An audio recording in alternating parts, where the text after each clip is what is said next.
chapter 1, verses 8 through 17. And this is from the Inclusive Bible. In this section, Paul shares his mission with friends in Rome. Please listen.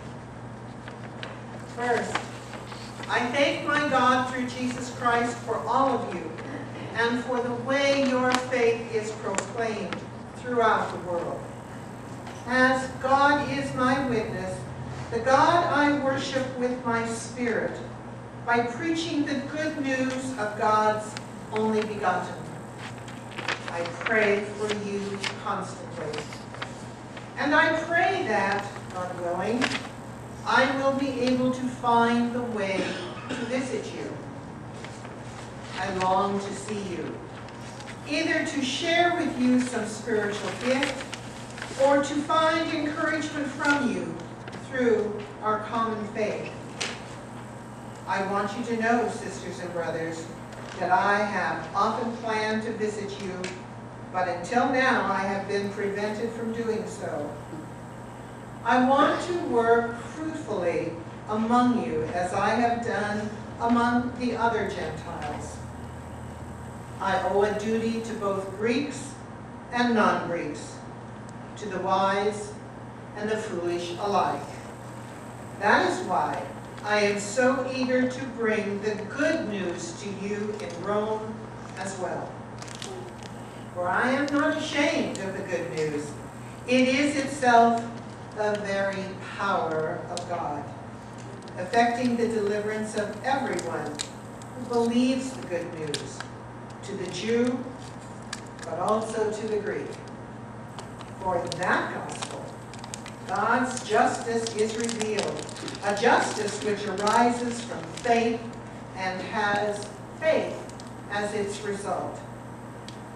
As it is written, by being faithful, those who are upright will find life. Good news for all.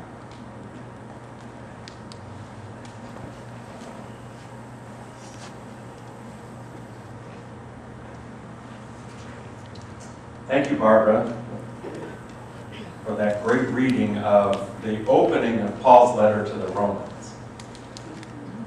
Paul, the servant of God, known as the Apostle, had a major conversion in his lifetime. He began his adult life persecuting the folks who were following Jesus. He was a Pharisee. He was in the temple hierarchy. He also had lived in the diaspora. He grew up in what's now Turkey and spent time in Rome as well. His parents, though Jewish, were honored in Rome. They were treated as members of the upper class in Rome. It's kind of an odd combination of things. And Paul had this amazing vision where he heard Christ speaking to him, saying, "This is me, it's Jesus Christ. Come join us, don't fight us." And Paul went through this conversion and became the leading proponent of what we now call Christianity. That time they were called themselves followers of the way. It is because of Paul that the gospel spread out of Israel into the other areas around it. Paul worked very hard to be sure that the gospel would be carried to all those other places. He also became a proponent of the understanding that this new way of living did not exclude, but rather included all different kinds of people. We can see in his statement, "I'm not ashamed of the good news. It is itself the very power of God." This news of a new way to live is what God is about, affecting deliverance of everyone who believes. Everyone.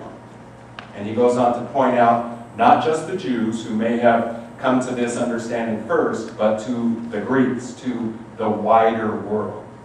So it's clear that Paul has an understanding that the gospel we're preaching is for everyone, and that everyone is included.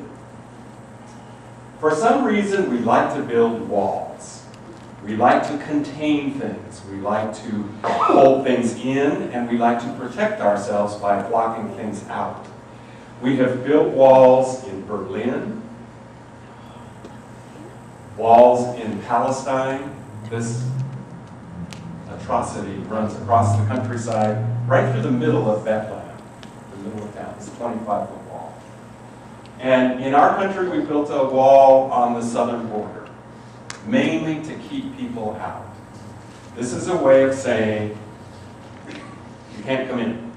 Here's the line. Now, I shared with you a couple of years ago, after my trip on a border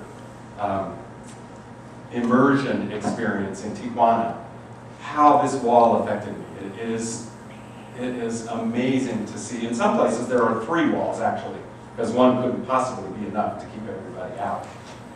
And trying to understand how being part of a religion which claims everybody's welcome, what's with the wall? How does that all fit?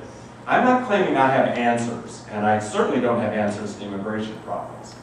But as I said before, I want us to focus on the human life that's involved in this struggle around borders. Now, this particular wall goes out into the ocean because someone might try to swim around, at La Playa, which is the beachfront area in Tijuana. And it really, I kind of came unglued when I was there. It was just so difficult to see that wall. Well, just a few weeks ago, it appeared all over Facebook. A woman named Ana Hernandez painted part of that wall so it looks like it's not there. See that opening in the middle? She painted from this perspective. It looks like that's the beach on the other side. And the wall disappears.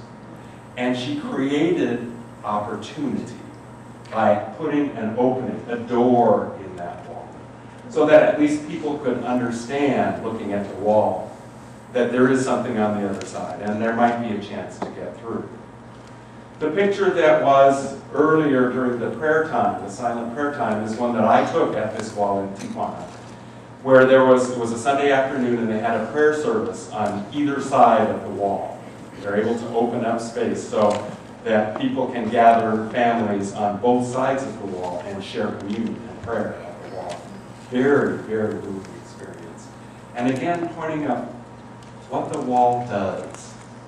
The wall separates us. It creates distance between us. It creates us and them.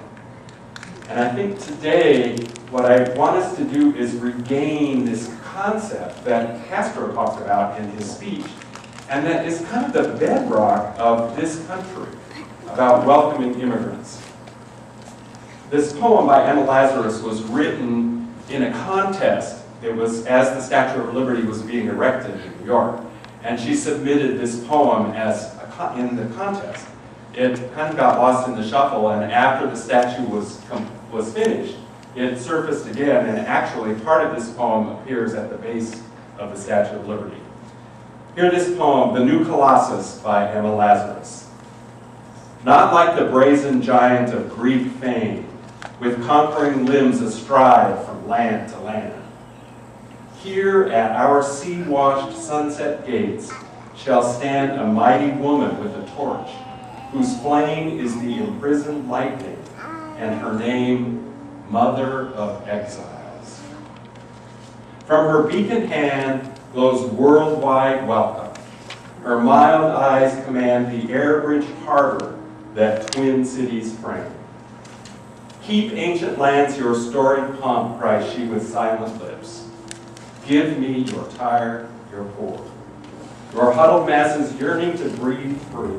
The wretched refuse of your teeming shore, send these, the homeless, tempest-tossed, to me. I lift my lamp beside the golden door. Are we that country still? We are a nation of immigrants. Everybody who was born outside the United States, raise your hand. Everybody whose parents were, keep your hands up. Everyone whose parents were born outside of this country, raise your hand. everyone whose grandparents were born outside of this country, great-grandparents. We're all immigrants, folks. We are all immigrants.